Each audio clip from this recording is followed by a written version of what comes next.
Hi, my name's Matt Kapolczynski. I'm the store receiver at Blick Art Materials in Wheaton. Well, I do like to deal with customers that are sort of new at certain aspects of art, because it's nice when I get to share something that I've learned at the store level to a customer who, may not know, and it's going to help them become a better artist. I've always been interested in art ever since I was a little kid. Art's something that's in my blood. My grandfather was a painter. I've always been kind of artistically inclined, and I had very supportive parents who always put me in extracurricular art classes throughout my childhood. I was always sort of aware of monster movies and kind of had an affinity for monsters and creatures, so my love of sculpting them just kind of stemmed from there.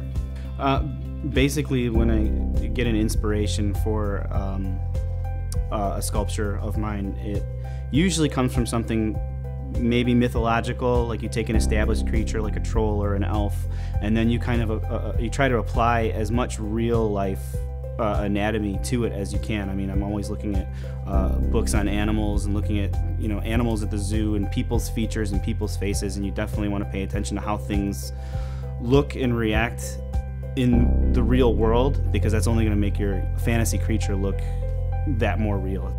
When I have the basic underlying forms established on the full-size sculpture, it's almost like adding fuel to the fire, because once you start to see this creature come to life, you just want to do more to it, and then the more you do to it, the more it looks alive, and the more excited you get. So it's kind of like a snowball effect as far as when creating something like that. I personally like to do the detailing the most. You could just spend hours and hours and hours and hours keep adding every little pore and every little wrinkle by hand, and it's all many layers of overlapping textures that you can add to that to just bring even more realism to that sculpture. Basically, the process for making a silicone mold is you want to start with a original. It doesn't have to be clay. Sometimes it helps if it is clay, because clay is a little bit flexible. So you want a clay model, and you basically then mix up silicone. The umu is what I use today. And you would pour that while it's in its liquid form over this model.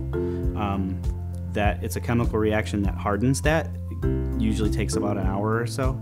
Once that's done, you can remove your model from this silicone rubber mold, and you've left with a cavity. You can fill that cavity with many different kinds of materials, plaster. Today I use the SmoothCast by Smooth On, which basically turns into, it's a resin product, but it turns into something that's along the lines of a very hard, dense plastic. And then from there, you can make multiple copies of that model from that one mold. You can make objects until your mold disintegrates, basically. The other thing I like the best about making a sculpture in this way is it's not just one skill set. It's not just sculpting out of clay. I start with a drawing, I do a mini sculpture, I do a main sculpture, I make a plaster mold. From the plaster mold I make a latex cast, and then I do all the painting. So it's a pretty involved process.